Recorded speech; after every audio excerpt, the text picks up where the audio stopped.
moitas grazas por estar aquí con nós, por compartir este espazo.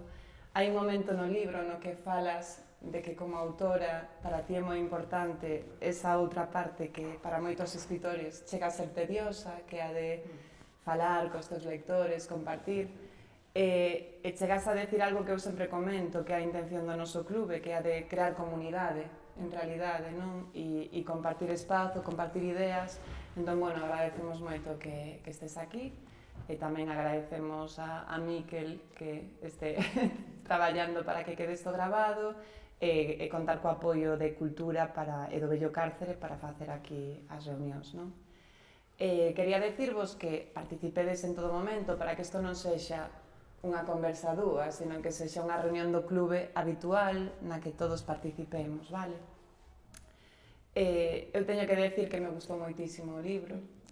Iba así con un pouco de medo por aquilo de que é un libro xuvenil, pero é que ten tantas capas e hai tantas cousas que se poden sacar desta lectura que o gocei moitísimo.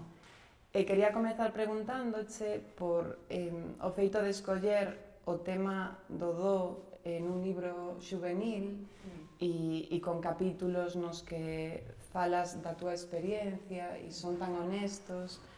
Como te enfrentaches ti a este proxecto? Como resultou o proceso de escrita dun libro tan complexo, imagino, a nivel persoal? Sí, bueno, bo día, así, oficialmente. Nada, para min é un placer estar con vos. Además, esta semana é curioso porque estive os xoves en Viveiro nun instituto falando de furia, entón é unha semana de xuvenil e persoas adultas, non? Que vai un pouco así o fío do primeiro que comentabas, que sí que polo de agora na miña experiencia a lectura que fai a rapazada e que facemos as persoas adultas deste libro adoita ser non diverxente totalmente, non? Pero é interesante esa diferenza de lecturas, non? O que leen as rapazas e os rapaces e o que leen as persoas adultas, non? Do libro. Nese sentido, pois tamén, claro, unha cousa que é moi interesante dos encontros coa mocidade é que sempre a primeira cousa case que me preguntan é se son eu.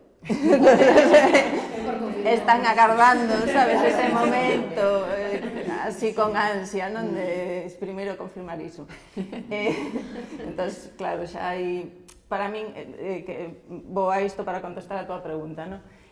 Claro, no momento en que dis que, bueno, que sí, con algún disfraz e tal, xa se establece como unha confianza, non? Que, bueno, levo moitos anos escribindo, teño obra infanto-xuvenil, que é distinta ao traballo que faz con outros libros, porque, claro, é unha maneira de sentir que te coñecen, e iso dá lugar a conversas que, mellor, de outra maneira non acontecerían, claro. Entón, bueno, digamos que eu sempre lles explico que precisamente ese é o sentido tamén, non? De poñer algo da miña privacidade, que non teño hábito de facer, non? Para min a escrita precisamente interesante por crear personaxes e crear historias e demais, non me dedico, pareceme moi ben a xente que fai escrita autobiográfica ou, como se chama iso que chaman agora, autoficción e cousas desas, pero a min como autora non vai comigo iso, en xeral.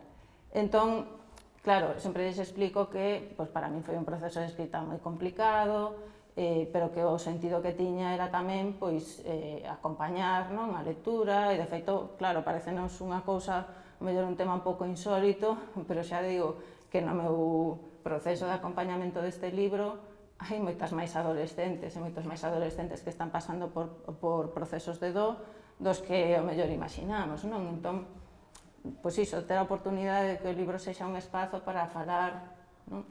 Claro, tamén lles explico que me parecería pouco honesto non inscribirme eu no libro cando estás escribindo dun tema ou dunha circunstancia pola que ti mesma estás pasando, non me parecería honesto facer este libro sen esa parte, non? Porque o libro nace da perda, pero nace da reflexión de que pasaría se isto acontecese noutro momento da vida, noutras circunstancias, con outra... Bueno, pois ese é o xermolo da novela, non? Entón parecíame importante esa parte tamén de inscribirme. Claro, e que ademais, a min tamén me pasou que cando perdín a meu pai, pois tamén busquei refuxio un poquinho na literatura e foi como atopar un vacío, non? Que quitas 4 libros puntuais e é un tema que se evita, que non aparece ou de forma un tanto superficial, e é moi necesario darlles esas referencias tamén a rapaces e rapaces que están atravesando todo iso, dende logo. Sí, e o ben que o estructuraches para que teñan cabida tantos temas, dende logo, non? Eu pensando en A Boa Remorso, non? E a súa precariedade, en Blue, ao final moita xente critica a literatura galega xuvenil porque di, non, hai que se empeñan en poñer temas que é moi necesario poñelos, non? Ai, perdón. Supoño que pensas que sigue sendo necesario, verdade? Que se abra camiño a que se fale da precariedade, que se fale dos conflictos de identidade ou... A ver, é que para min, lóxicamente, pois hai unhas divisións que se fan dende un punto de vista, pois, digamos, de socialización da obra, non? Pois falamos de literatura infantil ou juvenil, pero eu sempre digo que a literatura infantil é a que pode ler todo o mundo, a juvenil a que pode ler case todo o mundo e a de persoas adultas a que só le poden ler algunhas persoas. Entón, xa me parece unha visión prexuizosa pensar que a literatura que está escrita para a infancia ou para a xuventude é menos que... Porque iso no fondo que quere dicir é que ti consideras que as persoas menores son menos que... Sí, entón, claro, é todo un concepto para min, bueno, que parte dunhas bases que eu non comparto. Depois tamén me preocupa esa idea de que, o sea, esa imaxe de que no, a literatura que se fai para tratar temas... No, eu non escribo para tratar un tema, eu escribo unha novela para crear uns personaxes, para crear un espazo, para crear unha situación, para levar as lectoras a reflexionar ou o que sexa. Pero non, eu non me sento na miña casa e digo, pois vou escribir sobre as persoas non binarias. Non, o sea, non funciona así. Haberá autoras e autores que funcionen desa maneira porque o mellor teñen unha visión comercial e están pensando que algunha cousa vai vender. Imagino que iso existirá. Pero no meu caso nunca escribo así. O que pasa é que, precisamente, claro, a min o que me interesa, como persoa e como autora, pois son moitas veces as vidas, primeiro, de que me queda a min próxima por moitas cuestións, e, sobre todo, vidas que, ao mellor, non están presentes na literatura como deberían. Mais, cando estamos pensando nestes públicos, eu sempre escribo dende ese lugar, por ese proceso de acompañamento dos libros tamén, ao final te das conta de que hai moitas rapazas e rapaces que precisan ese espazo e non o teñen, que precisan ser visibles e non o teñen, que precisan que non as vexan a través de estereotipos, bueno, ese tipo de cousas que, xa digo, para min os libros son un espazo tamén, non? Son un lugar no que estar. Bueno, eu escribo para esas persoas, que despois o lea máis xente, pois estupendo, porque tamén axuda, non?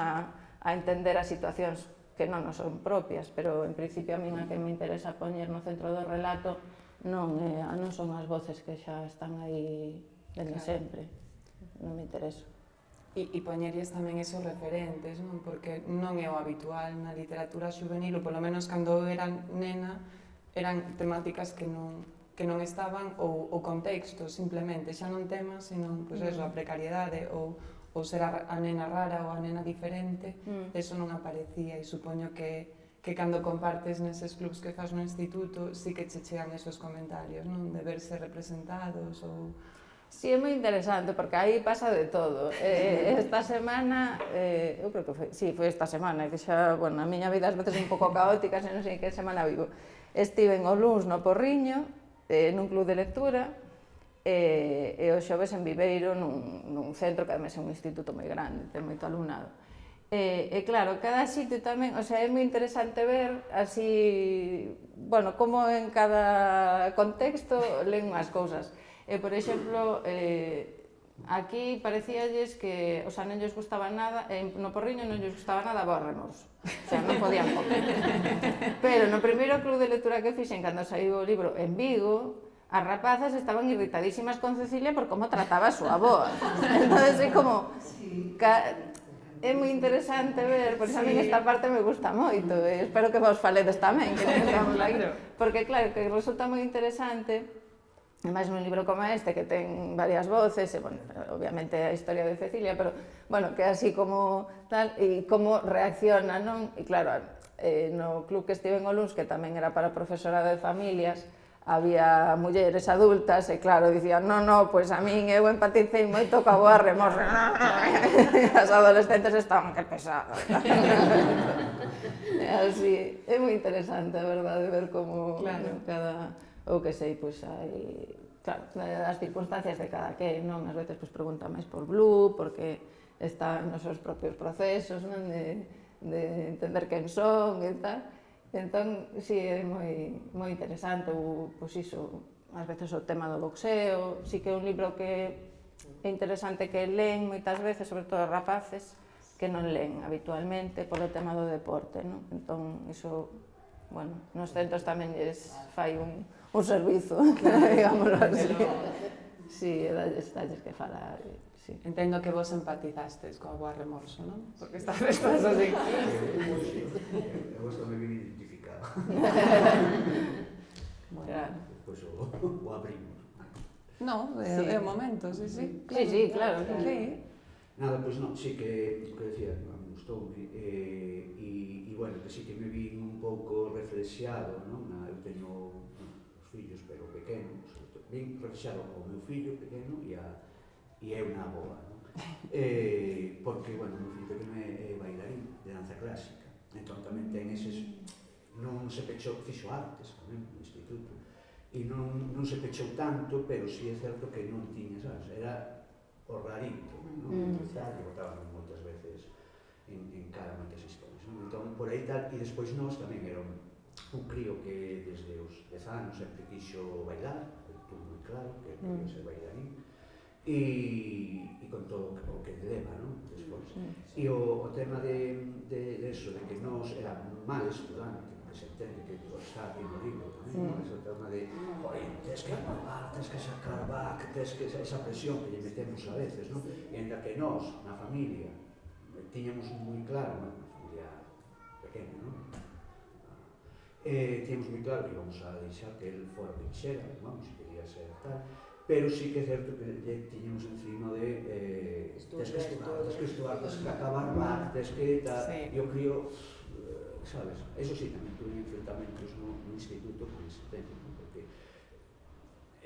no consello escolar e tal, chegaron a falar del, e dicen, jolín, que isto chega moi cansado a clase, non sei cuántos, tal, e digo, vamos a ver, eu estaba no consello escolar, e digo, vamos a ver, é o que quere ser bailarín, vai ser bailarín, isto o fai, estaba na ESO, isto o fai porque é obligatorio, o sea, é importante, pero él ten moi claro, un pouco o que lle pasa aquí a Cecilia, non? Que ela tiña claro e dice, un momento dado, dice, vou cortar con isto e tal. E despois, por outro lado, tamén me gustou moito o que decías ti, que este libro para min, ainda que xuvenil, está tal, de feito, bueno, estou nun club de lectura destes online e tal, e xa o puxen tamén a cabalo, puxen e dice, oye, tedes que ler este libro, e se tedes adolescentes, que o lean, non tan adolescentes, pero que o lean os cativos e que o leve o vos, porque a mí me parece un libro para todas as idades, non? E despois eso, o tema do dado, tratado desde os dous puntos, un punto de vista adulto, non? E un punto de vista adolescente, non? Como se vive, ao final é moi parecido e tal, e eso, bueno, pues que me gustou. Si, eu de feito, agora que comentabas o tema do abandono escolar, digamos, foi se cadra unha das decisións máis difíciles de tomar, claro, a hora de desenvolver esta trama, porque claro, eu, xa digo, escribo dunha maneira moi consciente de que discursos apoia esta historia ou non. Claro, é un pouco complicado escribir unha novela na que se dé a visión positiva de non, digo, na sociedade na que estamos, non? Dar unha visión positiva e dicir, bueno, pois, tens que deixar de estudiar, non? E que se vaya por esa vía, porque... Pero xa era bacharelato, entonces xa... Sí, claro. Hai permiso. Sí, sí, pero aínda así... Ya abres a porta do ciclo. Claro, sí. Que decepción. Isto que yo decimos, no, claro. Se non queres seguir para aquí, fai un ciclo. Sí, pero era unha decisión complicada, porque claro, hai que pensar que efectivamente eu vamos, xa o dixen, para min este libro é para que o lea calquera, pero sí que entre esas persoas están adolescentes, claro, son etapas da vida nas que hai con moitos líos na cabeza, non? Entón, bueno, hai que ter conta das mensaxes tamén que transmitimos. Pero para min era importante tamén volver á idea de antes, non? Quen fala das rapazas ou rapaces que deixan os estudos. Moitas veces nada máis, pois iso que falábamos, as vidas que se contan non son as vidas que existen. Entón a literatura vai moito por detrás do que realmente acontece nas vidas en canto a estruturas familiares, en unha morea de cousas. Parece que hai como unha idealización de a vida é isto, tal, non sei que, a escola, o instituto, bueno, unha serie de trazados, non? A min interésame o que está fora diso, porque iso é a realidade da vida de moitas, neste caso adolescentes, pero tamén persoas adultas, non? Pero sí, foi así case a decisión narrativa máis en canto a trama, que seguramente me costou máis traballo tomar. Pois, tes razón no tema do eu creo que hai unha parte moi importante que é a incomunicación, non? Que moitas veces non somos capaces de comunicar xa como persoas adultas, non? Os procesos de dor resultan moi difíciles de verbalizar, pois máis na adolescencia, non? E eu, volvendo ao que me preguntabas antes, cando escribín o libro, presentei no premio, falaba con algunhas amigas de, vale, o libro está escrito, pero agora hai que acompañalo. E iso tamén para mí, naquel momento, parecíame un proceso case inasumible. Entón, bueno, tamén, digamos, para mí como persoa acompañar este libro foi, o sea, é un proceso, non? Que, bueno, un proceso moi positivo, lóxicamente, pero, bueno, que ten as súas dificultades, claro. E que ademais o expresas moi ben, porque hai momentos nos que falas deses papeleos que hai que facer como persoa adulta cando alguén morre, desa sensación de incredulidade, de volver aos sitios, de atoparte na casa onde esa persoa foi importante para ti, e iso non ten visibilidade e é moi duro procesar todo iso, así que moita admiración por como fixeches e como expresas, porque estou segura que vai acompañar a moita xente e vai dar moito pulo por como faz.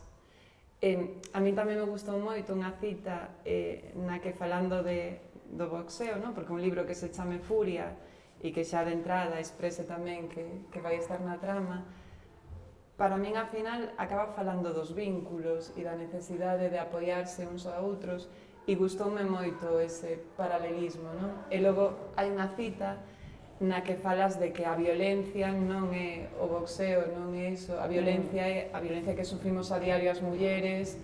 A min esa cita encantoume e pareceume tan reveladora que dixen, ojalá moitas nenas vexan isto aquí e obteñan esa forza que dá esa cita túa, así que, moi agradecida por iso. Sí, o tema da violencia é curioso porque hai xente que ten prexuizos con respecto ao libro, entre o profesorado, por exemplo, pois hai que non supera, non? E comenta, non? Eso despois, pero inicialmente teño tido algún momento así interesante, sobre todo teño que dicir homes, curiosamente, que teñen un prexuízo porque, claro, tamén eles vense como homes deconstruídos, non? Máis avanzados que estes que practican boxeo, que son uns brutos, traducción de clase social baixa, racializados, etc. Entón ven o boxeo como unha cousa, bueno, xa un home moderno, non pode meterse neso. Claro, no profesorado hai ese perfil e ás veces están impedindo, digamos, a chegada do libro mellor a quen o precisa por esas cuestións. Claro, para min a violencia, bueno, xa está claro no libro, non? Que para min a violencia é algo que non ten nada que ver co deporte do boxeo, e as menores moitas veces padecen moitas violencias mesmo físicamente, dende que somos pequenas sempre nos agarran, nos tal, sempre, isto é un relato que traducín dunha autora indíxena de Estados Unidos, que xa morreu moi antiga, pero que sempre me chamou a atención, porque nas comunidades, ela era Sioux, nas comunidades indígenas nunca collen as nenas e os nenos, porque entenden que teñen unha autonomía persoal, sabes, que é inviolable. Entonces, é unha cousa superviolenta, que te agarren ou que te collen, o sea, xa tamén dende que somos pequenas e pequenos, os contactos desagradables, non? Que normalizamos, cando isto, pois, un deporte cunhas normas, en o que o contacto realmente é algo que está en positivo, porque é unha exploración da tua capacidade, non é alguén que te agarra ou alguén que te dá un cachete ou o que sexa, non? Entón, claro, é un espazo tamén, penso que dende a infancia, como que normalizamos moitas veces as violencias simbólicas totalmente, as violencias físicas, non estou falando de que che peguen unha malleira, non, o sea, non, entra na categoría de delito, pero ese trato co corpo, que realmente para min o boxeo é un espazo de conciliación, non? Porque é un espazo de exploración do teu propio corpo, das túas propias capacidades, dunha comunidade tamén na que ti convives, nas que hai un respeto,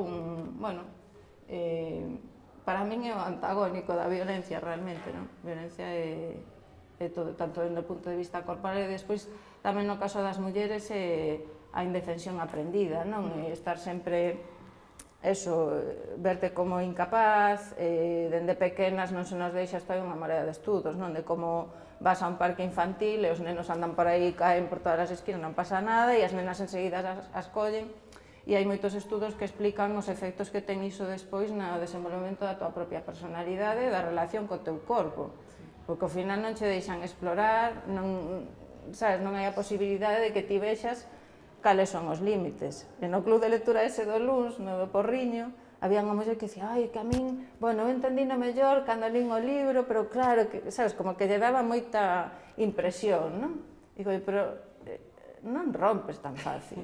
Claro, o sea, realmente, claro, é unha maneira tamén, e é certo que as mulleres, por exemplo, agora, que antes falabades que, bueno, que hai máis mulleres no boxeo e tal, non.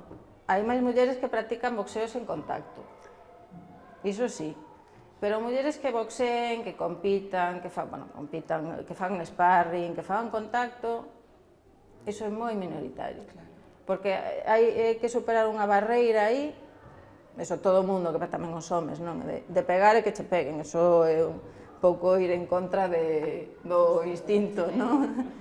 Pois ás veces é peor pegar. O sea, ter a idea de que estás pegando a alguén, sabes? Porque realmente... Para min non. Recibir un golpe no boxeo, hoxe en día, no boxeo amateur, bueno, non sei, é que che pase algo de relevancia, levas unhas proteccións, tal... A ver, podes ter un moratón, igual que o levas se bates con algo. Peores, que vai ver un partido de hockey. Sí, o de fútbol, sabes, o de fútbol. Sí, porque desa violencia non se fala, pero contra os árbitros, todo iso, o que escoitan os pequenos, máis violento que eso. E ademais é curioso porque, claro, como o mundo do boxeo ten tan mala fama, hai aínda moito máis cuidado en todo ese tipo de cuestións. E todo ten que ser impecable, porque xa sabes que calquera trangallada que pase, xa vais a ir, vais a magnificar e xa vai quedar todo o mundo estigmatizado. Entón, teñen moito cuidado, bueno, xa te digo, con menores, porque iso é, sabes, o sea, pero incluso entre as persoas adultas, a ver, sempre, pois iso, hai unha atención e que non haxa por aí, sabes, líos nin cousas destas, porque como xa unha persoa faga algo mal, xa queda estigmatizado todo o grupo de persoas que practicamos, non? Bueno, de feito, a escea do debut de Cecilia é do máis orora posible, non? A min gustoume tanto esa aperta final que se dan entre elas, é todo o contrario que temos nos estereotipado aí. Sí, de feito, entre as mulleres, a ver, eu que adestro así, como ando de arriba para baixo, a ver, máis habitual é sempre que fa, oye, que tal, e que faz, e non sei que, sabes, o sea, que cae de caixón, porque ao final todas practicamos o mesmo deporte, entón sempre te interesas por las demais, non? Así, o que decías agora, sí que é certo o tema de que, bueno, empecé un fitboxing agora, non? Tamén. E me chamou muitísimo, me chamou muitísimo atención que decías que de repente, o de non contacto, non? Porque, sin mentir, aquí en Lugo, polo menos, o 70% son mulleres. Sí, no fitboxing, sí. Pois tamén foi algo que eu dixo, sabes, por un lado me apetecía, bueno, polo meu fillo, que tamén está en Santiago co tema e tal, e dixo, papá, vete, que é moi guai, non sei que, tal. Non hai contacto, precisamente, tes contacto co saco, únicamente. E dixen, bueno, vou probar. E dixen, o que pasa que seguramente vai o típico machito destos, músculos, non sei que, arrear e tal, eu ali, con a miña idade, a miña barriga, chego, tú, mulleres, era o único home que estaba ali. E na continuación tamén, e sí, penso máis no certo, que despois o tema do contacto xa cando chega profesional, ou polo menos a competición, sí que pode, verdad? Non, ni sequera iso, o sea, hai moitas... É típico dos deportes masculinos e femeninos. Claro, e o fitboxing é un deporte feminino. Sí, O sea, son deportes que están vinculados ao boxeo, a idea do boxeo e tal, pero non son boxeo. No. Claro, o sea, é como unha adaptación que fixeron aí para atraer mulleres a algo que é pois máis, pois como se me dis zumba, pois zumba non é bailar, é outra cosa, pois isto é igual, o sea, isto non é boxeo, pero é algo semellante, está moi ben porque é unha cousa, o sea, é unha actividade deportiva como outra calquera e está perfecta. Pero sí que aí é onde están as mulleres. Sí, nos gimnasios de boxeo, bueno, o meu, se entras pola porta parece Alcatraz, entón xa primeiro... O cal está moi ben, porque despois xa non te... O sea, ves calquera cousa e dis, este é como un do gimnasio. Ou os adolescentes que xa, sabes, xa tes o perfil un pouco definido. Así. Sí. E cando fas eses clubs nos institutos e che falan de Blue, como é esas conversas cos rapaces e rapazas? Pois normalmente son conversas en positivo, o sea, ademais eu creo que nesas idades moitas veces as preguntas son preguntas sobre ti. Entón, claro, a ver, ás veces pois é o típico, bueno, esas dinámicas adolescentes grupais, non? Que aí hai moita, en fin, moita casuística, pero sempre hai xa chegas ali e xa ves pois o típico que é popular e tal, a outro, así. Ves, non fai falta moita psicología para entender. E ás veces sale algún así, en plan, a facer algunha pregunta un pouco inaxeitada, non? Pero bueno, eu, dentro dese contexto a min nunca me... As preguntas sempre forman parte do proceso de leitura. E aí atrás, non sei xa onde foi, creo que foi en Marín, que me preguntaba un rapaz, pero Blue que é? E eu, pois é unha persoa non binaria. Sí, xa sei o que me queres preguntar, claro. Sí, pero que... non sei como dixe, exacto, que ten, ou algo así un pouco abstracto. Dixen eu, mira, e Cecilia de que corten o pelo? Non sei, claro, porque non é relevante. Pois isto igual, está no libro? Non, pois non é relevante. E xa quedou... Aí. Seguinte pregunta. Exacto, veña, avancemos.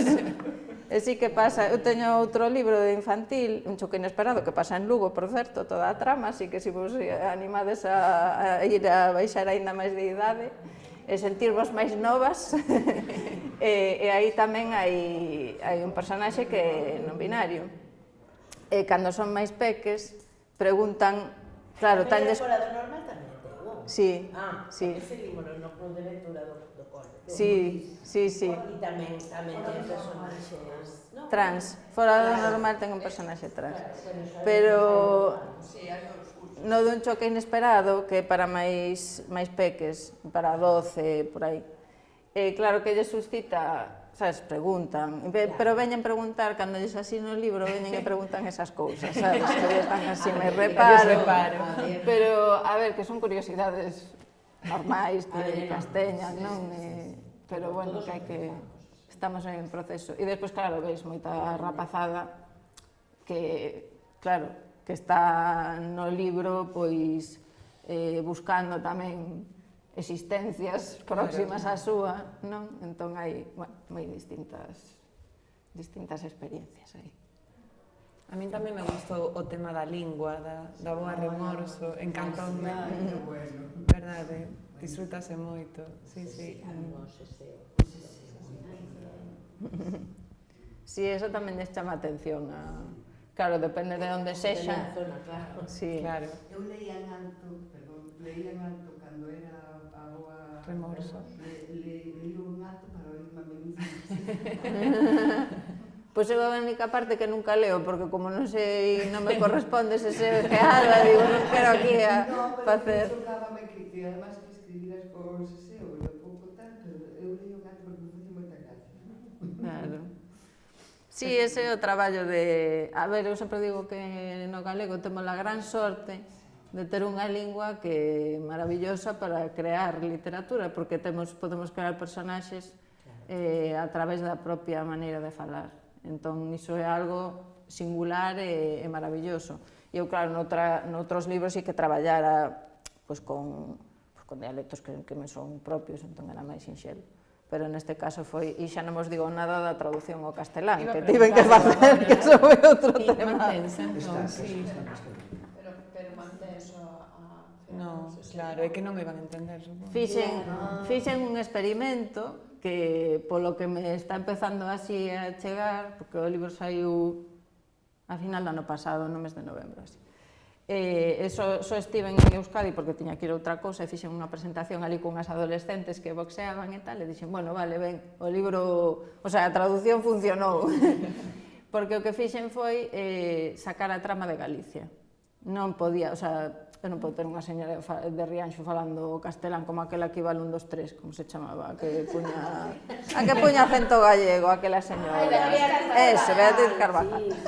Claro, se xa eso é un asasinato político da novela. Entón, a ver, se pensamos que é unha novela orientada a un público juvenil, imaginade unha rapaza de Huesca, pois necesita ter uns personaxes que... Ou non a puxeches? No, é que é unha novela moi difícil de traducir, porque non é só os dialectos, sino que a figura de Castelao, isto, o sea, todo o que configura os personaxes. Entón, collín, trasladei a trama a Cartagena e Rianxo e Orihuela, que é onde naceu Miguel Hernández. Entón, funcionaba medio. Orihuela ten un dialecto do murciano que é super específico, sabes, e teñen moitos... O que fixen, porque claro, os españoles dalles un patrás, se lle pos unha cousa xa cando escriben das Canarias, case morren, sabes, con tal, non puxen como en galego. Sí. É que nos vimos tamén Panza de Burro. Claro. Claro, e nos conquistou a todos. Claro, pero en xeral provocalles un rexeitamento, entonces non mantiven os fenómenos fonéticos, que os teñen, porque ali tamén, non sei se era CC ou CC o que teñen, pero bueno, teñen eses fenómenos, nada máis os puxen en palabras concretas, non como aquí que está todo como falado. Pero sí que teñen moitas expresións tamén, entonces, bueno, foi un traballo traducir o libro que, en fin, claro, tampouco sabes se despois de pasar ese traballo vai funcionar noutros lugares. E vais a ir agora en catalán, ao final ainda non sei moi ben que fixeron, porque o traductor faloume aí mellor hai un mes ou por aí mes e medio, e ainda non sabía moi ben coa editorial como iban manexar, se iban deixalo en Galicia, bueno, eso xa... Pero é a ubicación, claro, a historia será... sobre o galego, non? Sí, está traducido do galego. Entón, tamén hai unha parte importante de defensa do galego, de claro, da situación galega. Claro, a ver, en Cataluña, se queren facelo, deixaron en Galicia, pois non pasa nada, porque non interfire as dúas linguas. Pero aquí non vamos ter a Cecilia falando en castelán, o sea, sería, non ten xeito, o sea, non é para poñer notas a pé de páxina, o sea, é un libro que se ten que ler. Entón, ás veces o máis político é quitar a Galicia do medio. Realmente a escolla máis política é eu non vou violentar os meus personaxes e poñelos a falar en castelán, e que non... Bueno, que eu son traductora, é o meu traballo. Claro, eu cando traduzo son traductora, dame igual que sexa meu que de outra persoa. Se tivese un texto así de outra lingua, as escollas serían iguais, ainda que non fose meu o libro, porque non ten... A ver, hai algúns, eu, por exemplo, traducín a Eli Ríos, Luns, traducín ao castelán, a Lebre Mecánica, que é un libro que tamén está moi ben, de Ledicia Costas. É un libro de xuvenil, pero que trata o tema do xogo na adolescencia, non? Isto agora, todas estas... Está moi ben esa novela, a min gustoume moito. E traducino ao castelán, pero era unha cosa máis abstracta, o sea, non, nin, bueno, O de Elisias daqui daste conta de que está ambientado na Coruña, e o de Ledicia podes intuir que está ambientado en Vigo, pero o lugar non ten relevancia, entón, bueno, está igual. Pero claro, aquí foi un pouco unha aventura. Pero moi a caída esa, finalmente, o de Orihuela, dende logo. Sí, pero bueno, O lugar tamén é importante. ainda me deu que pensar, porque necesitaba mar, non sei que, despois mirando os planos de Cartagena, a ver, agora por aquí. Sí, eso tamén cando escribo son moi manías, entón era... Os adolescentes pregúntanche sobre iso, sobre a geada, os eseos, Sí. sobre o lugar, sí. Depende de onde sexan, claro. E sobre o do? Sobre o do, a ver, sí, son formas de falar. Que ti, como o do outro do corpo, de que este que... Gustalles máis igual, non expresar. Sí, a ver, ás veces tamén, non sei, nun centro no que estiven en Pontevedra, pois había un rapaz, ou dos rapaces, penso, que perderan a mai había pouco. Entón, non lles puxeron o libro, sabes, o sea, podían lelo ou non. E cando fixemos a sesión estaban ali, o sea, porque me avisaron antes e xa colixín que... Porque, a ver, un libro duro de ler nesas circunstancias e que o mellor tanto axuda como non, o sea, eso teñen que decidir quen coñece, non, a persoa. Pero sí falan. Máis que nada, moitas veces, a min a sensación que me dá é esa sensación máis de intimidade, non? Que ás veces non é que teñan que necesariamente falar ou tal, sino que están como escoitando ou crean un ambiente máis pausado, que outras veces que vou con outros libros e, bueno, preguntan outras cousas que... E como crees que influe a túa profesión de traductora a hora de escribir? Pois moitísimo. A xente sempre pensa que... A ver, sempre pensa que con escribir sabes traducir ou algo así, non? Sempre se ve como a traducción como algo secundario, pois o típico, non, é que para traducir poesía tens que ser poeta. Non, para traducir poesía tens que ser traductora de poesía, é unha capacidade en si mesma. A min nesa dirección, por exemplo, eu o que escribo non me influe nada no que traduzo, nada. Pero o que traduzo sí me influe moito no que escribo. Inflúeme por temas, a ver, eu... aparte de traducir literatura, dedícome sobre todo á interpretación de conferencias. Entón, estou en contacto con moitas realidades e con moitas temáticas. Sempre conto, por exemplo, a triloxía dos seres completos, as 3 novelas, Cobiza, Multitudes e Retorno, que ten unha parte moi filosófico-científica, non? De fondo.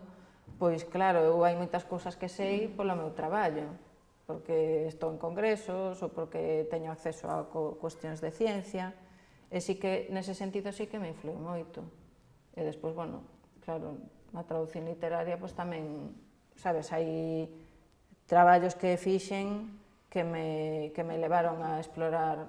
Estes temas, por exemplo, eu sempre digo que o que se traduce ao galego sempre é mellor que o original, porque o galego sempre, o sea, sempre funciona mellor en galego que traduzo do inglés, sobre todo. Traducí unha novela que é maravillosa, se a queredes anotar para calquera club de lectura, que se chama Trompeta. É tan maravillosa que andei detrás dela dende o ano 98, que é a Lin, que se publicou. E estive buscando a ver editorial e saiu o ano 93, non? Sí. O original que é inglés, non? Sí. É unha novela dunha autora escocesa negra que se chama Jackie Kay. É unha novela, bueno, a sinopse, pois que un trompetista de jazz morre e de repente, claro, moi famoso, pois como que se desata un escándalo porque descobren que era unha muller, o sea, era un home trans. Entón a novela trata, precisamente ten moito que ver con Furia, unha das cousas que máis me impactou desa novela, aparte de que literariamente maravillosa, para min un dos mellores libros que li na vida, trata o tema da morte e do do. A min deixoume moi impresionada ese libro por esa cuestión, non? Temos a voz da muller del, do fillo, e despois hai unha serie de personaxes, dende a médica que levanta a acta, o notario, bueno, despois a prensa, e hai un... Cada personaxe ten unha maneira de falar, o sea, e ás veces son 6 páxinas e ti entendiches unha vida, o sea, teñen unha singularidade E unha das cuestións que trata moito, precisamente, que claro, conecta moito comigo tamén, é a lingua como maneira de contar. Entonces está pois, o inglés de Escocia, o inglés tal, e é algo que se tematiza na novela, porque claro, Kei é moi hábil, escribe como todas as persoas transicionamos, non? E unha das transicións, por exemplo, do fillo era a transición lingüística, de vivir en Escocia a ir vivir a Londres, entón hai palabras que na casa digo así, pero fora digo de outra maneira, para que me entendan. E claro, iso no galego podemos facelo. E eu collín o dialecto da Mariña, nese caso, porque pola paisaxe e demais tamén me encaixaban moitas cousas, porque había moitos momentos de mar e de brétemas e de cousas desas que son moi da Mariña, e claro, marcaba a diferenza entre o galego estándar e o galego que falaban, o inglés de Escocia, digamos, non? Teño moitas palabras tamén na Mariña que son singulares, entón, é así. Pero é un libro xenial ese. Falas da lingua de signos nun momento dado. Sí, claro, que tamén é unha lingua. Sí. Parece, Sí, na literatura. sí, sí. Sí. A cuestión lingüística gustame moito, gustame será por, non sei, por defecto meu da reflexión lingüística sempre a marxe da literaria. Me parece moi curioso porque é difícil a traducción, claro, cando me dixeche, non, que son traductora, digo, vale, porque claro, coller o libro e cambiar totalmente a ubicación é como casi cambiar o libro, e sendo ti a escritora, entón parece moi curioso ese pero que esa é a traducción é, a ver, é o que dicía, unha cousa que fagas unha traducción, pois imagínate que alguén quere estudar este libro, entón faz unha traducción anotada, non sei que tal, a unha lingua pois que non ten relación co galego. O sea, a traducción é sempre contextual, entón ti decides, é un posicionamento político que ti tomas, pois por facelo así ou facelo asá. A ver, eu, por exemplo, na traducción ao catalán, eu non teño nada que dicir, en ningún sentido, falei co traductor porque, sabes, eu dixenha, mira, eu no castelán fixen isto. Pero hai escritores que poderían ser reticentes a iso. Claro, pero eso... Non me cambies isto por... Eso es el escritor señor general. Claro, é antigo, sabes? O sea, a ver, nesta altura da vida, pensar que, non sei, son unhas visións tan arcaicas, porque... Claro, pero despois resulta que, por esa parte, sí, non me toques, o sea, hai un caso moi famoso de Humberto Eco que reunía todos os traductores nun sitio para que traducisen con el ali, de cuerpo presente, que digo, se estás con unha traductora de chinés, pero que te vas dicir a toda esa señora? Claro, eu que sei que terá que decidir ela, que é a profesional que sabe, e se non confías nela, pois é outro tema, pero que tes que dicirle tú? Entón, hai eses casos así moi extraños, pero despois, cando as autoras políticamente deciden poñer condicionantes a quen traduce os textos, entonces aí xa rasgan as vestiduras.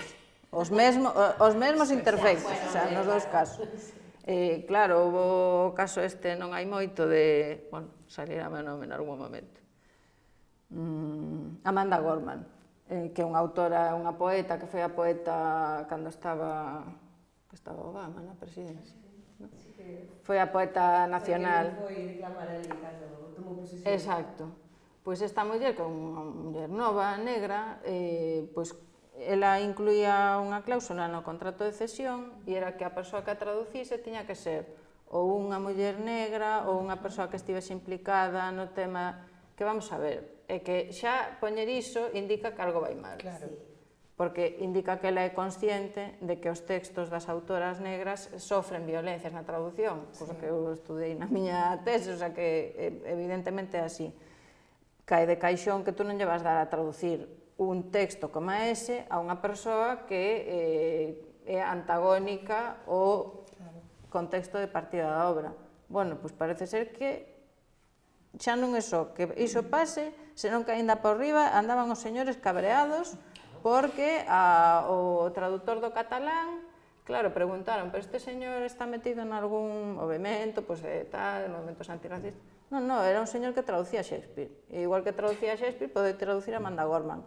E saiu o señor no Twitter dicindo a ver se agora nos temos que pintar a cara de betún para traducir, o sea, vos pensades que se lle pode dar ese texto a ese señor? Non. Claro. Entón, ese é o problema, o sea, os mesmos que por unha banda non que, ai, non me toques unha letra, que iso é absurdo, unha traducción é unha intervención sempre. E despois, cando as autoras queren buscar a alguén, como é lóxico, que comparta contigo unha postura política ou un entendemento do texto, pois cabréanse. Bueno, tú sen as luvas, se queredes un pouco de mobilidade, que teña curiosidade. Eu teño curiosidade. Quen ten curiosidade? Sí. Bueno, e que queredes facer con isto? Pero non teño nin idea. Eu sempre fago un happening con este libro, poño a todo o mundo aí a mobilizarse. Sí, porque leo, cando vou aos centros, que como me preguntades diso tamén, leo a parte cando Cecilia chega ao... Tamén o fixen aquí, non? Na presentación do libro. Sí. Cando chega ao gimnasio a primeira vez e non sabe facer nada, entón vou lendo ese fragmento e hai que ir facendo. Queredes facer o experimento? Facemos, sí. Primeiro explico vos aquí a casuística, a ver. Bueno, non sei se... estás aí con... Bueno, trouxen as vendas, non? Que teñen... Bueno, temos que poñelas antes de poñer as luvas para protexer as maus. De feito, estas luvas, bueno, como tive unha semana moi tola. Entonces, leveinas pa viveiro, pero non as uso, son un pouco pequenas. A ver. Bueno, entón, isto é o primeiro, vendarse. Bueno, hai moitas maneiras de vendarse, eu fago... Eu xa atascaría aquí, estaría como... Non, moi ben. Totalmente.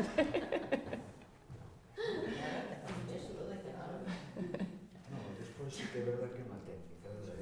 Sí, tú tamén te vendas, claro. Pero despois, a mí tamén a primeira vez, dixo, Sí, vai a liada. 10 minutos aí que... Non, despois xa chega un momento... Sí, aparte vostedes aí no fitboxing fan unha vendaxe xa específica deles. De feito, non os dedos, sí que non os ven. Sí, claro, e isto deixadelo aquí aberto, non? Sí. Facedes aí doutro. Pois está aquí xa unha serie de... Sí, unha vez que te sabes vendar dunha maneira, despois aprendes doutra, non hai... O que pasa é que tamén colles un hábito e despois non o soltas. Das vendas. Sí, das vendas tamén, porque ao ler o libro imaginaba máis prácticas. As de competición, cando son as... A ver, que as vendaxes unha cousa é a vendaxe que te pos para adestrar, que é isto que estou facendo eu, que vos as vendas agora, hai unhas vendas que teñen unhas tetas dunha rapaza que montou unha empresa, chamase Gladiatrix, se buscades no Instagram, fan unhas luvas, teñen uns gatos, bueno, as vendas igual. E ten unha que son moi populares que teñen así, unhas tetas, vamos, literalmente. Entonces, bueno, esas son as vendas que usamos para adestrar. Cando a xente compite xa teñen que facer, os adestradores fan unha vendaxe especial, e esas vendas son brancas, sí, pero para adestrar normalmente son negras ou... O vermello sempre, claro, para mí, o asocio a pasión, entón, parece que vai moi ben, e agora cando vin que era de color vermello, digo, mira, cadrou. todo combinado. Sí, normalmente as que teño son negras ou vermellas, porque son as máis habituais, pero bueno, azuis, verdes, así. Eu amarelas, entón asociaba, sabes, estaba vendo amarelo. Aquí cada cual. Chegou o vermello porque digo, ostras, o amarelo... Sí, cadrou aí. É que a portada chama moita atención. Claro, a portada... A comprar en tal vez, creo que atrae. Por certo, Sí. que non está, que a portada de quen é? O deseño realmente é meu. O sea, eu diseñes que quería isto. Sí. E despois fixeron... Non, non debuxo nada, pero... Sierra, mira. Claro. David Sierra. Si fixeron a composición, o sea, delles unha idea e a partir de aí fixeron o... Claro, non está quen... Pois iso. Sí, sí que aparece. Sí. Bueno, e isto nada, isto é así, sen máis. As luvas, xa digo que estas son pequenas, porque son de 12, aquí en Lugo teño outra máis grande, e ademais están sen, como case non as uso. Ahora xa empeza a estar intimidada, eu tamén. No, toca. É blando, Ah, pois sí. Claro. Sí, claro, tiña outra impresión. De feito, a xente pensa, porque as luvas pesan, non? O sea, teñen as cosas que tú que usas. Non, usas as máis normaluchas de todas, a que teñen o dedo. As que, vale. son deste Puria, non? E tal, este tipo. Sí, porque esas son máis de MMA. Sí, libre. No, no boxeo as luvas teñen un peso, estas son de 12 onzas. Canto máis peso, a ver, tamén para adestrar porque colle resistencia, pero tamén máis protección, sabes? Entonces, por exemplo, hai moitos gimnasios que non deixan facer sparring se non levas, o sea, se non tes 14 onzas como mínimo, porque iso que fai é que pegues con menos, isto está todo, é unha espuma, entonces se lle das a alguén e isto está moi abullonado, pois non mancas, claro. No combate, as luvas son de 8 ou 10 onzas. Iso, claro, manca moito máis, porque o puño é máis como un puño non espido, pero ten máis impacto e tes moita máis rapidez, claro, porque non pesan tanto. Compites? Bueno, unha boa pregunta. Un tema. Pois non compito porque son moi maior. Segundo a Federación, a normativa da Federación Galega e da Española igual, a partir dos 40 anos non se pode competir. Pero sí, pero estamos aí ultimando unha cousa en Vigo que non vou falar moito dela, se isto queda grabado, para dentro duns mesiños aí o que sí podemos facer é exhibición, o sea, non podes facer competición, pero sí podes facer un combate de exhibición, o sea, non hai árbitros. Quero dicir que non se podía competir, competirías en igualdad con outra... Supoño que persona. No, non será cambiar. a ver, si o problema é que esta norma está feita, bueno, o sea, ten a súa lógica, o que pasa é que é unha lógica de señores, entón non funciona moi ben. Outra vez, de novo, sorpresa.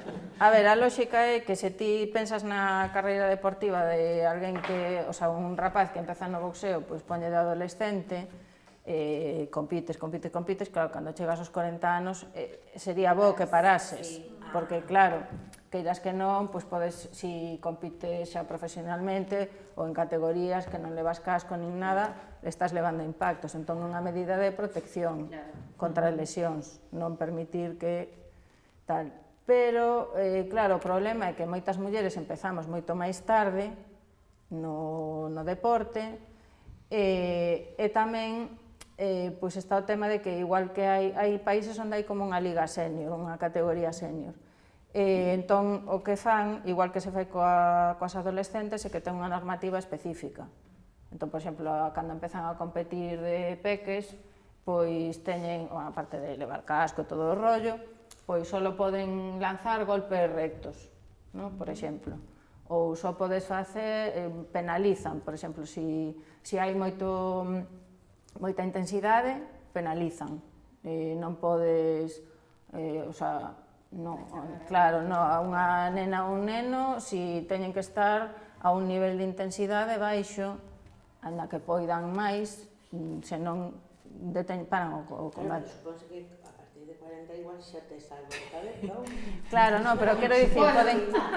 En Alemania, por exemplo, sí que teñen esa liga, eu estiven vendo así o que puñan, e era casco obrigatorio, luvas de, non sei se eran 14 ou 16 onzas, non? Entón xa máis tal, asaltos máis curtos, non tiña máis misterio que ese, o sea, en vez de ser 3 minutos de asalto, pois eran, que sei, 2 ou 1 e medio.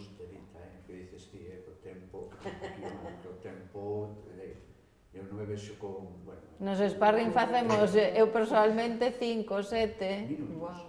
Non, 7 asaltos, cun minuto polo medio, para respirar. A mí xa, nesto que tes contra o saco solamente, que non tes que driblar, non tes que tal, son 2 minutos. Sí, faise tempo.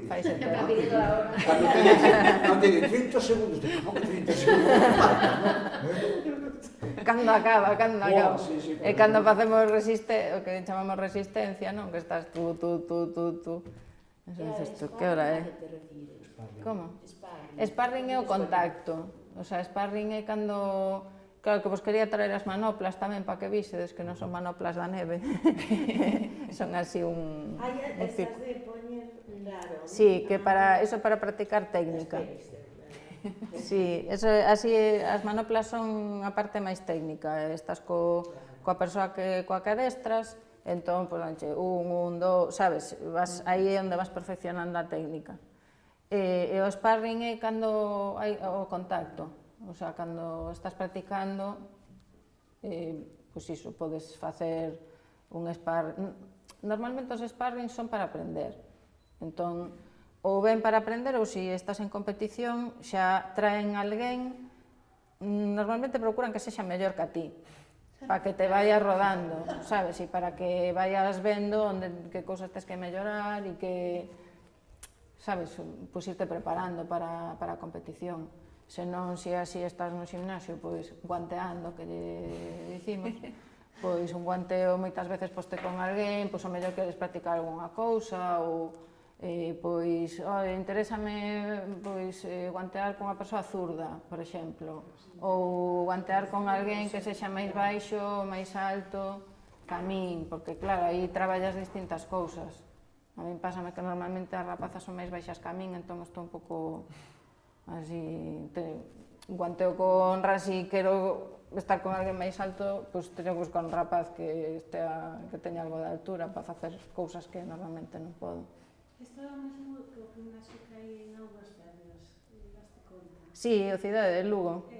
Sí. Porque fai uns meses, ou igual xa fai un ano, que o tempo pasa, hubo un campeonato ali na plaza. Sí. Un ring e todo.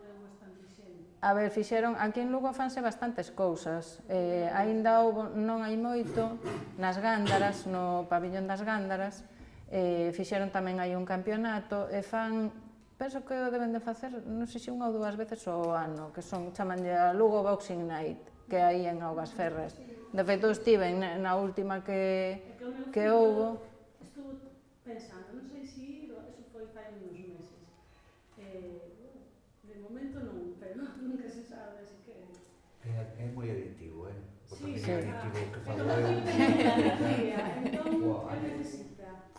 É un pouco que fala na novela, o boxeo axuda a canalizar iso. Porque non é tanto que isto que din como dos cans, saca o correr o can e que corra a 4 horas. Non, sabes, non é iso. A ver,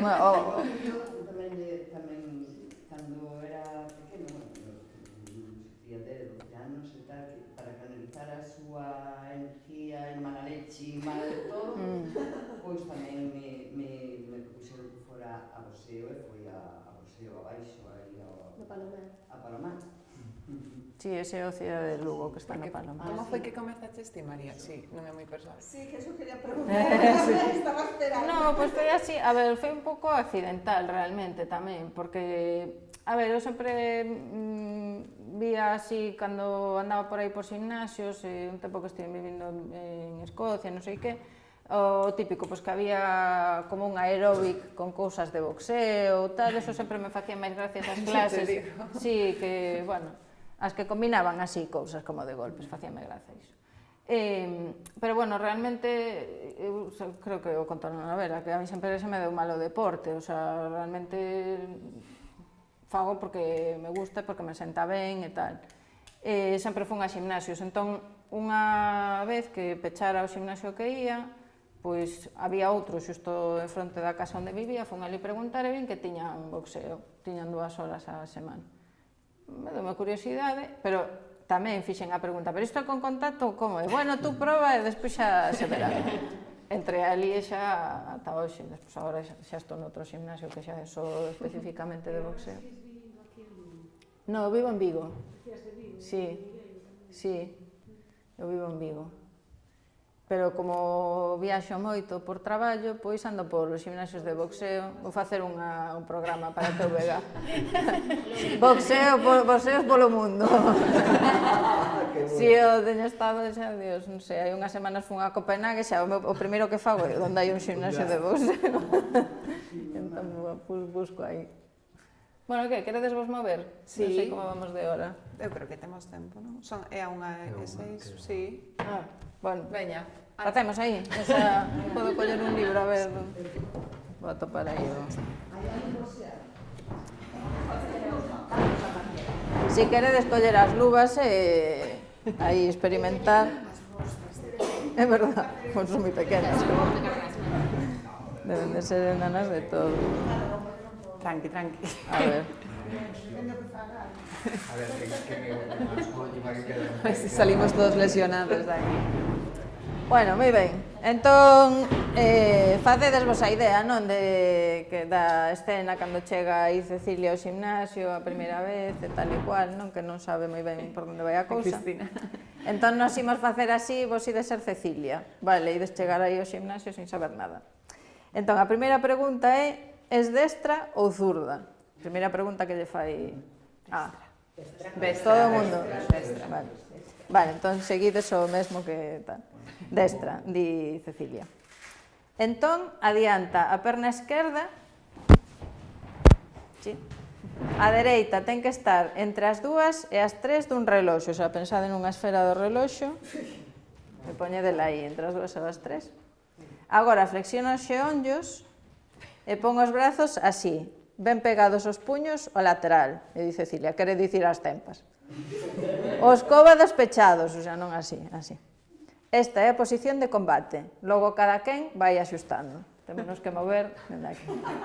E di Cecilia, postura rara de carallo para empezar, pero vale.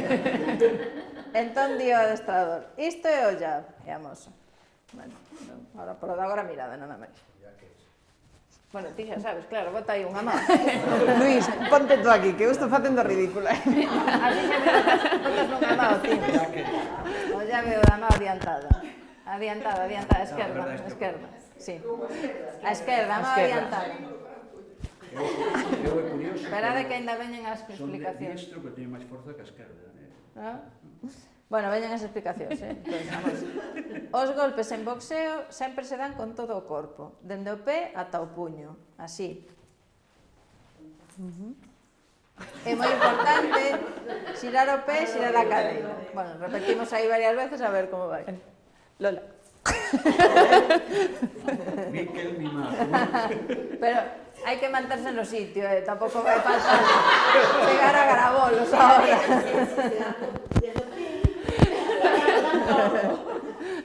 Ben, entón, continúa a explicación de A. Tes que alongar ben o brazo, xirar a cadeira e devolver o brazo ao punto de partida. O sea, o brazo vai e volve á cara. Sí? Moi ben. Moi ben. E agora di Cecilia, xa me doe o brazo só de telo nesa postura. Pita o reloxo, porque en todos os gimnasios de boxeo hai un reloxo, no? Que é o que marca os asaltos, e mentre el vai dar as instruccións para o seguinte exercicio, non sei que dunhas manoplas, eu sigo repetindo o movimento.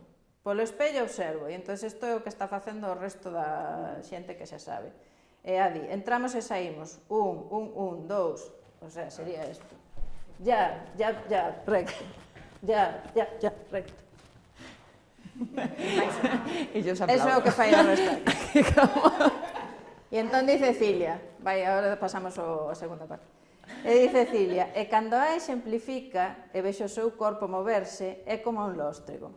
Forma figuras na miña imaginación.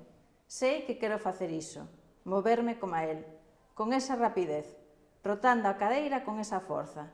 Hai algo máxico e poderoso. Antes de que me dea tempo a poñerme máis cursi, decátome do que me doen os brazos de telos en alto. Non golpeei nada aínda, non levo nin luvas, e xa estou morta. Cando a regresa, explícame o recto. Entón, pasamos agora. Esta é a tua mão forte, a atrasada, non a mão dereita. En teu caso, a dereita. É moi importante relaxar os ombreiros, estirar ben o brazo e sacar o golpe da cadeira. Sí? Sí, así dito soa fácil, o caso é facelo. Observo e imito. Vale, entón, lembramos o jab, que era a mão adiantada, e agora hai que, o golpe ten que sair da cadeira. Dende o pé, xiro o pé, e estirar ben o brazo. Aí. Moi ben. E nada, agora xa di di antes de volver co resto do grupo, despois de tocar o pitido e dar máis explicacións. E di Cecilia, desta volta lembro baixar os brazos mentres observo. Só pasou media hora e teño a camiseta como dos partidos de fútbol na choiva. Pero non quero marchar. Sería feble e deixarme en evidencia, e iso non me apetece. Así que procuro sobrevivir o resto da clase observando máis que facendo nada. Guai, estilo.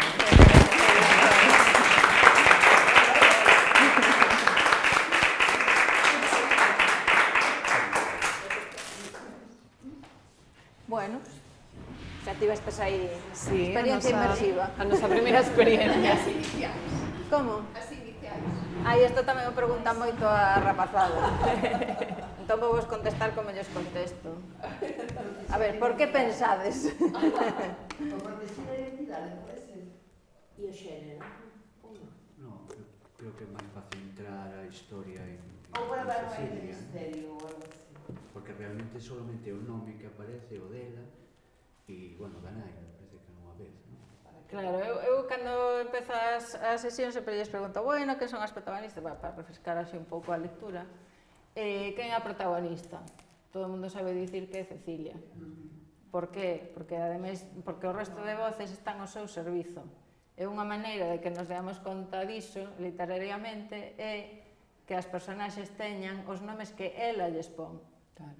Entón, esa é a maneira de entender que non teñen eses personaxes, non teñen entidade necesariamente por si mesmos, senón que están ao servizo da historia de Cecilia, do seu proceso, non? Entonces, ela ponlle alcume a todo o mundo, chama a todo o mundo por inicial, non? É a súa maneira, a única personaxe que ten nome realmente é Blue, porque é un nome autoescollido, polo tanto ten importancia, e iso tamén se tematiza, que Cecilia respete o seu nome. Sí, pero tamén lle pregunta, e por que non eres azul? Claro. Ese detalle é buenísimo. Claro. Claro, que aí cada quen tamén ten as súas o sea, esa parte da novela a mí tamén me interesaba porque, claro, que tamén pasa en fora do normal, non? O sea, cada quen eu teño os meus problemas e as miñas historias, pero cando me poño ao lado de outra persoa que tamén ten as súas historias, ás veces vemos arestas, non? Pois iso, por que te chamas Bruno, non te chamas Azul, non? O sea, cousas que... E a mí gustame moito ver o vínculo a adulto-adolescente, é dicir, Sí. que realmente sí que hai unha persoa adulta que pode ser de referencia, porque normalmente os adolescentes buscan as referencias nos iguais, e non nos adultos, hai certos rechazos aos adultos. Entón é moi difícil que encontren unha persoa que empatizar, e gustame moito, que tamén non hai fora do normal, hai unha persoa que se fai un vínculo, unha persoa adulta. Claro, o que pasa é que eu creo que iso tamén é outro aspecto moi interesante do boxeo como espazo, porque é un espazo interxeracional. Entón é moi habitual, a ver, as nenas pequenas sí que adestran, pero bueno, estás convivindo no mesmo espazo. Pero xa cando chegan unha idade adolescente, están co resto de persoas adultas de distintas idades, e tamén, para min, como persoa, é importante tamén, eu coñezo a todas as adolescentes e todos os adolescentes do gimnasio, e procuro ir ás competicións, preguntarlles como estás, pero non só eu, tamén os adestradores fan esa función.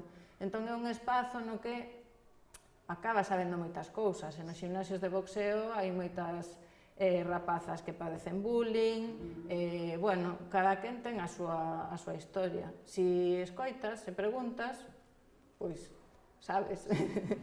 Claro, pero o espazo tamén provoca ese contacto, non?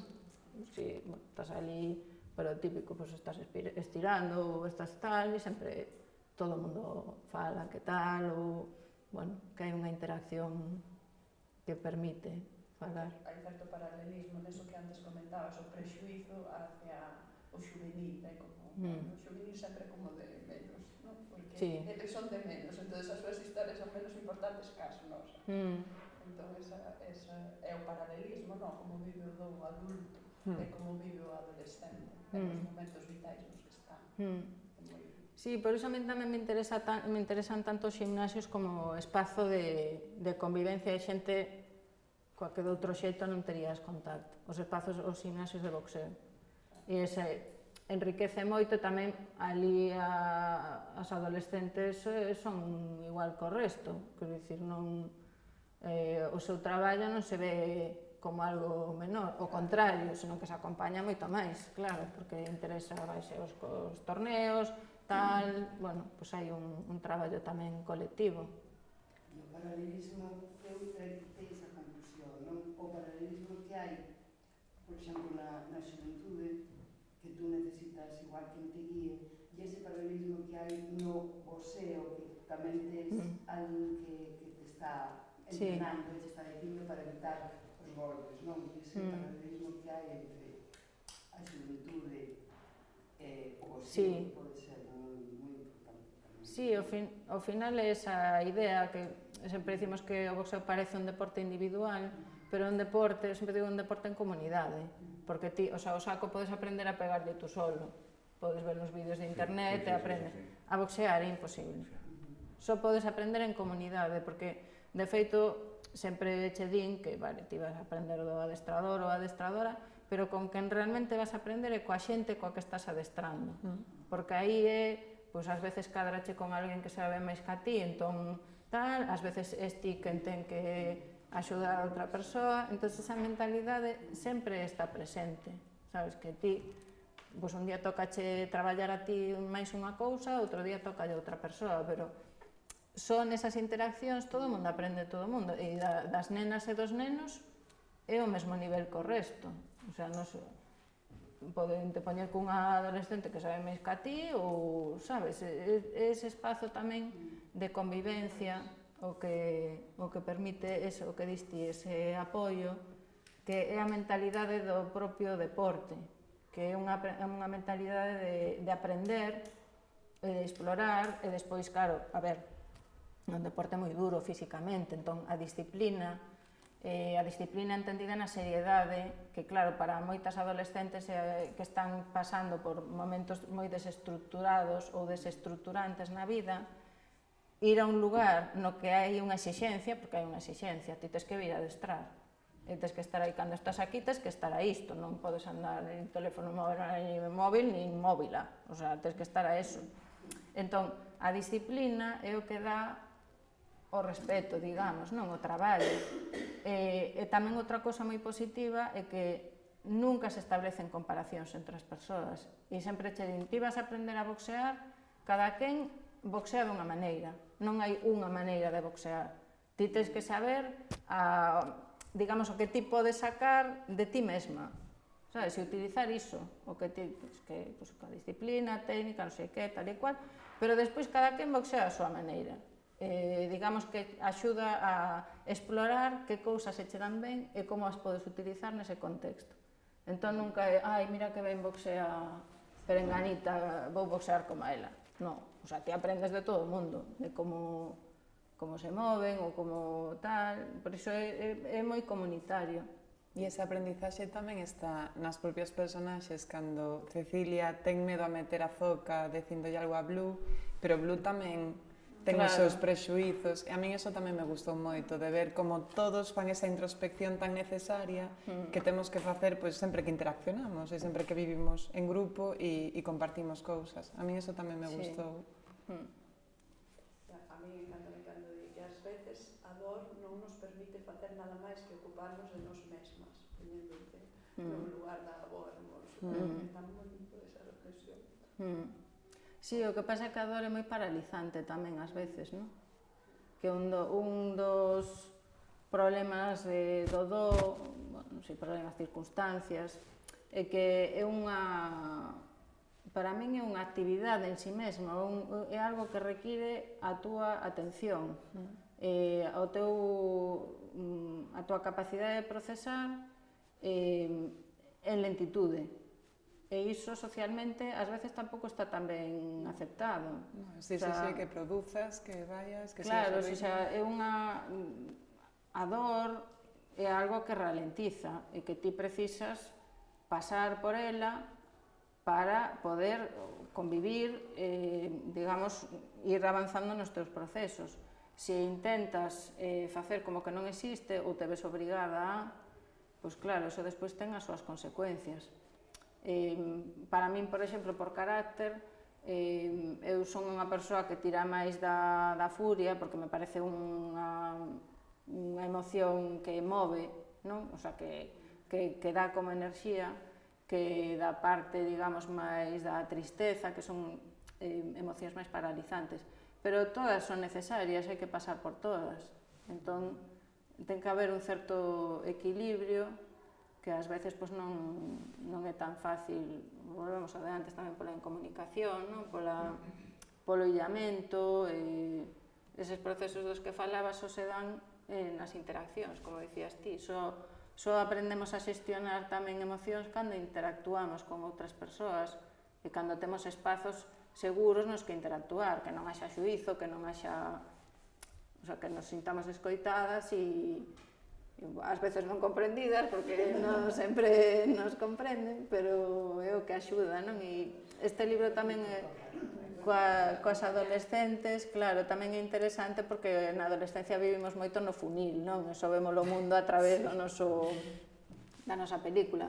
No libro tamén a idea de poñer, por exemplo, a avoa, de poñer outros personaxes e axudarlles a entender que o que ti estás vendo de X maneira non estás vendo outras cousas. Ás veces porque as persoas adultas non nas damos a ver, ou non podemos, non temos a capacidade, pero tamén porque ti estás aí na túa película e non tes capacidade, tes que desenvolvela, non? Capacidade de entender. E a Remorsos tamén gustoume moito, tamén ese personaxe, porque aí ves que ela lle veu todo dado, o sea, todo dado me refiro ao que lle cae todo malo, sí. O sea, primeiro ca nai, despois, o sea, fixo de nai da nai, despois con ela, que un momento dado di, jolín, eu non quería esta vida, e tal, e entón ele intenta, claro, o único que pensa é no ben da cativa, non? Que tal, en cambio a cativa o ve como algo, eso, que está parando, non? Que está, a mí gustoume moito esa...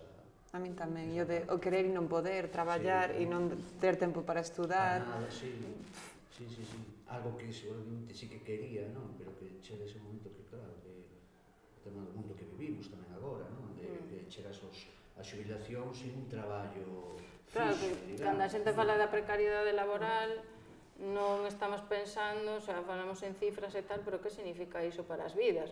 Porque unha cosa que ti sexas executiva de Wall Street e traballes 23 horas porque che saen os cartos polas orellas e xa te vendiches o diaño, bueno, pois tú saberás. Pero o problema é que hai moita xente que realmente é que só vive para traballar porque non hai outra maneira de facer pola vida, vamos, de gañar uns cartos mínimos para manterse. E iso, pois, o que vos dicía antes, a min interésame falar deses personaxes que son persoas que nos rodean e que están na vida, pero non están na literatura habitualmente. Son vidas que non se contan porque, claro, incomoda tamén achegarse a elas e ver as complexidades dunha muller como esta, que, pois, eso, por circunstancias da vida, acabas nun lugar no que non necesariamente querías estar, pero... E para rematar, xa nos recomendaches Trompeta, pero non sei se nos podes deixar algunha outra suxerencia. Pois, é que estou tan así obsesionada con ese libro, non porque traducise eu, que para mí foi un proceso maravilloso, pero bueno, xa me custa máis traballo. Eu animaríavos a que lesedes tamén máis de literatura infanto-xuvenil, porque realmente ás veces os textos infantís, por exemplo, os vos dan para pensar moitas cousas, claro, aí para comentarvos agora un... Eu reconozco que me resisto, que estudo allí no instituto. No, pero é verdad que me consta, que conste que despois encantoume, pero este ano se marchou Cristo do instituto e está outro home levando como de lectura ao que lle suxerí, por tanto, este libro, pero non... Por alguna razón. Bueno, pois vamos dar un así intermedio nos dous, o sea, que vale para unha cousa e para outra, que eu son moi fan de Susana Arins. O mellor Susana Sánchez Arins, escribe en galego reintegrado, e aquí seguramente lerían o Seike, que eu penso que é un dos mellores libros de xamais escritos. O Seike, chamase o libro. No, no, aquí no, segurísima. No, no. Aquí en Lugo en algún club de lectura creo que se deu. No, no, que va, Bueno, é un libro maravilloso, pero ten outro último que se chama Cinco coruxas. Son relatos, bueno, ambientados nunha infancia, pois nos anos 80, pero escribe tan ben que son textos que poderían ler nenas e nenos e empatizar con esa visión infantil, e cando os lemos as persoas adultas, claro, é outra lectura. Pero é un libro maravilloso, tanto sei que fala un libro sobre a memoria histórica, fala de como ela descubriu que un dos seus, penso que era un tío avó, foi un victimario franquista, o sea, un torturador, un asasino da Lada Estrada, como ela recompón esa historia para dignificar as víctimas. Entón, pero é un libro que xa non é o tema, sino como está escrito. O das Cinco coruxas é unha escritora fantástica, o sea, ten unha maneira moi singular de escribir, paga moito a pena lela. Ten outro de xuvenil tamén, Superulex. A min gústame moito, o sea, calquera libro dela, vamos, pero... Pois nada, vamos darche un pequeno agasallo que temos por aquí. Moi ben.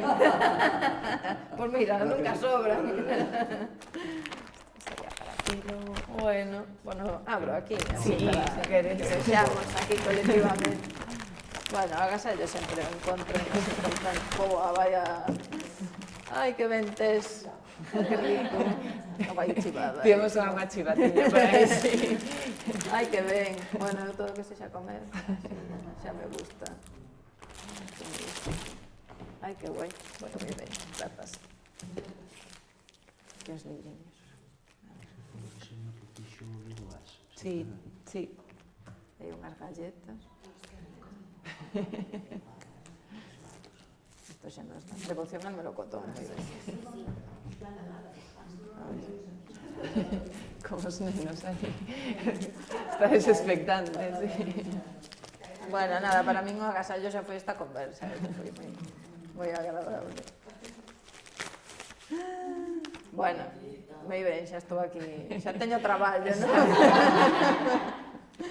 Sí, sí, son aí... Sí, bueno, os cadernos e máis eu somos todo un episodio.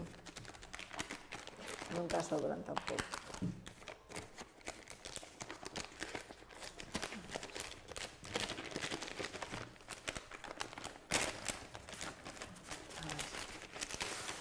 Este é un que solemos facer cando veñen autoras, porque como é moi difícil agasallar a unha escritora cun libro, pois que teñades aí un manual de remedios literarios ao que acudir cando precisedes. Moi ben, estupendo.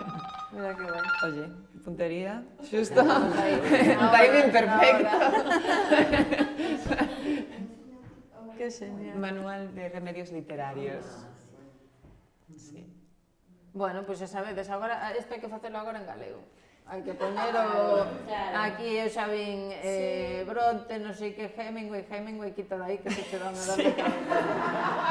Pero hai que facelo agora con libros en galego, facer o noso propio manual de remedios literarios. Pois é unha moi boa idea, Tienes que facelo. Claro, vai aí con outros clubs de lectura e... Claro, ir asociando aí, pois aí pon preguiza ou luxuria, tal, e recomenda libros. Pois temos que ir escollendo palabras.